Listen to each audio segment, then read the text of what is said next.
Hi, do you like New York City? Are you familiar with these old skyscrapers? Did you know that one of these buildings was world's tallest for only 1 month? Or that one of them was named after a US president? Okay, that was pretty easy. Which building held the record for the longest time? I'm sure you recognize the spire of Chrysler Building, probably the most beautiful skyscraper. But did you know that for the architect, William Van Allen, his biggest accomplishment was also his ticket to obscurity? Did you know that for some skyscrapers, at their inauguration, even the president would turn on the illumination by pressing a button at the White House? Did you know that there was a race, and a pretty tight one at that, about building the world's tallest building in the 1920s? So let's take a look at the tallest skyscraper of that time and see how they are not just beautiful buildings, but also a piece of American history. The first building is MetLife Tower, situated in Madison Square Park, very close to Flatiron Building. MetLife Tower, first on our list, was built in 1909, and it was world's tallest until 1913, when it lost to Woolworth Building, which we're gonna see next. Then we have the height in feet and meters, and the light bulb means it's lit by night. National Register of Historic Places is the official list of buildings, among others, that are worthy of preservation, and it's overseen by the National Park Service. National Historic Landmark means officially recognized by the US government as having outstanding historical significance. The building was modeled after the Campanile in Venice, Italy. The clock is even larger than the more famous Big Ben in London. For each building, we're also going to show the architecture style underneath the eagles that are displayed on the Chrysler Building, and next to it, the architect or architecture firm. Next building on the list is Woolworth Building, situated in Lower Manhattan, very close to City Hall Park. Tallest building in the world between 1913 and 1930, when it lost to 40 Wall Street. It was once called the Cathedral of Commerce. It was built by Frank Woolworth, who at some point owned more than 1,000 retail stores. At the inauguration, President Wilson pressed a button at the White House in order to turn on the 80,000 light bulbs on the building. President Wilson was in office between 1913 and 1921. Next, 30 Rock, situated next to Fifth Avenue in Midtown, right across St. Patrick's Cathedral. It's also called GE Building, or 30 Rockefeller Plaza, or RCA Building, or more recently, Comcast Building. It's the first building constructed with elevators grouped in the central core. It's also the tallest building in the Rockefeller Center. In winter, in front of the building, you can see the famous ice skating rink, probably the most famous in the world. The famous picture, Lunch Atop a Skyscraper, was taken during the construction of this building. There is a very nice observation deck on top of the building, which is called Top of the Rock. Next building on the list, 40 Wall Street, is located in the financial district in Lower Manhattan, and it's right next to New York Stock Exchange. It was the tallest building in the world for 1 month until Chrysler Building was finished in May 1930. It's easily recognizable by the light blue spire, which is also lit by night. It was originally called Bank of Manhattan Trust Building and currently is also called the Trump Building. 40 Wall Street was involved, together with Chrysler Building, in a very interesting race for the tallest building in the world. 40 Wall Street was projected to win, but we'll see what happened in a moment. Another interesting aspect of the race is the fact that the two architects involved, Craig Severance for 40 Wall Street and William Van Allen for Chrysler Building, used to be partners and then they parted ways. So at this time, they were competitors. Next building is 70 Pine Street, also located in the financial district. It's only a few blocks from 40 Wall Street.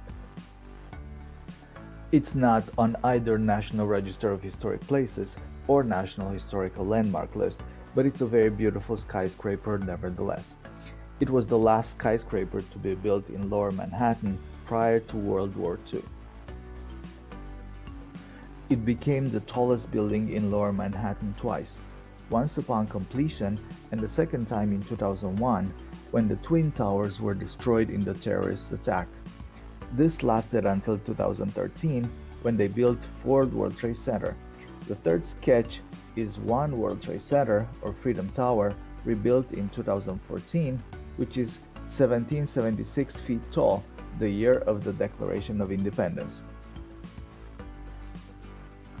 Chrysler Building, situated at the intersection of 42nd Street and Lexington Avenue, very close to Grand Central Terminal and another old skyscraper, Channon Building.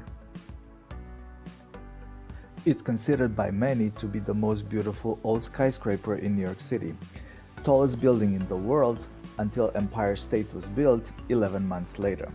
It is still the tallest steel-supported brick building in the world and the first building to be taller than the Eiffel Tower.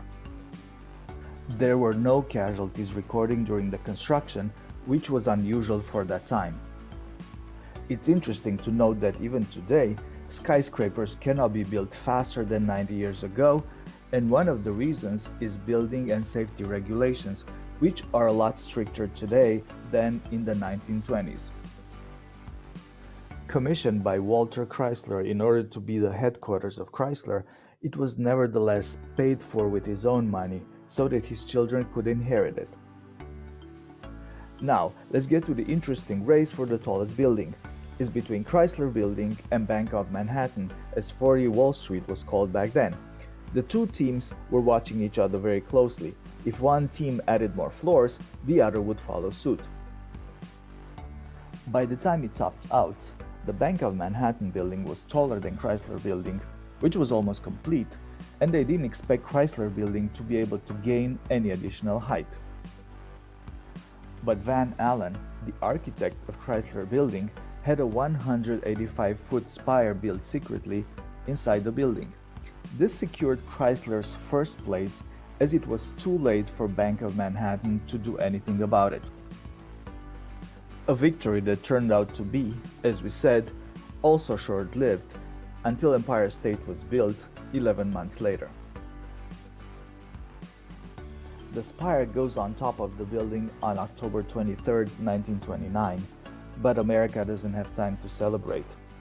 A day later, on October 24th, also called Black Thursday, stocks lose 11% of their value, while next week, on October 29th, on Black Tuesday, the stock market collapses, and this marks the beginning of the Great Depression, which will last for 10 years.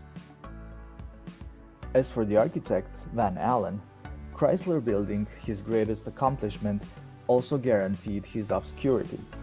It seems they failed to sign a contract and that Walter Chrysler refused to pay him. There was a lawsuit, and as a result of that, this made him an architect suing the company that hired him. He ended up not getting any contract anymore for any major project. Empire State Building, the last one on the list and the tallest building in that time frame, is located at the intersection of 34th Street and 5th Avenue. Tallest building in the world from April 1931 to 1970 until World Trade Center North Tower was built, is the longest holder of the world's tallest building title. First building to have more than 100 floors, 102 to be exact. It has its own zip code, just like the White House. Speaking of the White House, at the inauguration, President Hoover turned on the illumination by pressing a button at the White House. So that's what the tallest building's podium looks like in 1931. First, Empire State. Second, Chrysler Building. Third, 40 Wall Street, replaced by 70 Pine Street in 1932. Empire State has a little and not so famous brother, 500 Fifth Avenue. Built on the same year as Empire State, designed by the same architecture team on an equally prominent site, 8 blocks away from its taller brother on 42nd Street. Adjacent to Bryant Park, one of the most beautiful sites in New York City. Unlike Empire State, it's asymmetrical, it's thinner, and it does not have a spire, but it can be mistaken for Empire State. There were many movies made about Empire State, probably the most famous one being King Kong in 1933. My favorite movie about it is An Affair to Remember, made in 1957, starring Cary Grant and Deborah Kerr.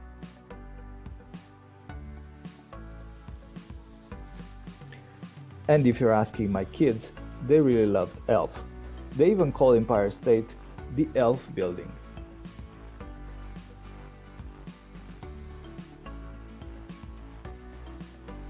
We're done with the tallest buildings, but I couldn't complete the list without mentioning 2 of my favorite buildings, even if they're not among the tallest, situated in 2 of my favorite New York City areas, Bryant Park Hotel and Flatiron Building. Bryant Park Hotel is adjacent to Bryant Park. It's right next to New York Public Library and 500 Fifth Avenue, Empire State's younger brother, which we mentioned earlier. It used to be called American Radiator Building, as it was built for this company, American Radiator. It has a unique black facade. Black brick symbolizes coal, related to radiators, while gold brick symbolizes fire. The architecture plan is based on Eliel Saarinen's unbuilt competition entry for the Tribune Tower in Chicago. Saarinen's design came in second, and some preferred his design. He's the father of Eero Saarinen, considered one of the masters of American 20th century architecture. He designed, among others, Gateway Arch in St. Louis, Washington Dulles Airport, and TWA Flight Center in New York City. Raymond Hood, the architect of Bryant Park Hotel, also designed 30 Rock, and he was one of the architects who designed Chicago Tribune Tower. Flatiron Building is located at the intersection of 2 of the most important streets in New York City, Fifth Avenue and Broadway. It's also very close to MetLife Tower, which we mentioned before, and Madison Square Park. Flatiron is probably the most instantly recognizable skyscraper in the world. Revolutionary at the time, it was one of the first skyscrapers to use a steel frame. It was made possible after New York City's building code removed the requirement that masonry be used for fireproofing considerations. That's what my wife's Flatiron looks like. The building was supposed to be called Fuller Building, but I guess it just looks too much like a Flatiron to be called something else. The building narrows to just 6 feet at its front corner. It's probably not so obvious, but the building has a right angle. It used to be the face of New York City until they built Empire State Building about 30 years later. Built by George Fuller, a very innovative architect turned builder and engineer who is credited as being the inventor of the modern skyscraper, and his son-in-law, Harry S. Black, who would be the CEO of Fuller Company after Fuller died in 1900. Fuller used new materials and methods, and he wasn't afraid to experiment, but he had to overcome resistance from the industry, which shied away from what it called untested ways of building. The architect of the building was Daniel Burnham. Both Burnham and Fuller designed and built many buildings in Chicago, which allowed steel frame a decade earlier than New York City. Here are some of the buildings Fuller built there. Opera House in 1885, Monadnock Building in 1889, Tacoma Building in 1889, Rand McNally Building in 1889, the first all-steel frame skyscraper, Rookery Building in 1891, to which a young Frank Lloyd Wright contributed too. We'll get back to Frank Lloyd Wright in a second, given his prominent place in American architecture. In any case, Fuller soon realized that New York City would grow because New York City had more money than Chicago. Let's get back to New York City and Flatiron. At that time, New York City building codes required building supporting walls so thick that they took up nearly half the ground floor space and much of the upper floors as well. That's why steel was a material of great interest to Fuller. Brooklyn Bridge, world's first steel wire suspension bridge, was completed in 1883. Also, Fuller capitalized on the invention of the safety elevator, created in 1853 and patented in 1861. The inventor was Elijah Otis. Frank Lloyd Wright, mentioned before related to Rookery Building in Chicago, lived between 1867 and 1959 and was recognized in 1991 by the American Institute of Architects as the greatest American architect of all time. Inspiring not just by his amazing works, but also by the fact that he was in his 90s when he was still working on the designs for Guggenheim, his most recognized masterpiece. He was 76 when he started and 92 when the museum was finished in 1959, also the year Wright died. The museum is located in Upper East Side in New York City, close to Central Park. He's my favorite architect too, but as you can see, there is a connection to New York City architecture. Fallingwater, in rural southwestern Pennsylvania, was designed in 1935 and was named by the same American Institute of Architects the best all-time work of American architecture. Wright was 68 in 1935. I know, we've been all over the place. Let's go quickly over those old New York City skyscrapers one more time. MetLife Tower, Woolworth Building, 30 Rock, 40 Wall Street, 70 Pine Street, Chrysler Building, Empire State, and then Bryant Park Hotel and Flatiron Building. Thanks for watching this video. Please let us know which is your favorite building, tall or not so tall.